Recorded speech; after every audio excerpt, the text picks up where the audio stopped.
এক ব্যক্তি ঘুম থেকে উঠে আতঙ্কিত হয়ে দেখে তার হাত আর পায়ের জায়গা একে অপরের সঙ্গে বদলে গেছে।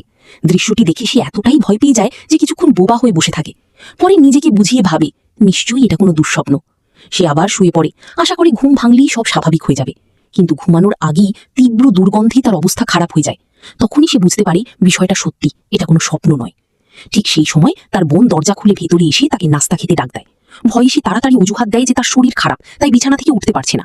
কিন্তু বোন জানায় বাড়িতে ডাক্তার এসেছে, তাকে দেখিয়ে দেবে।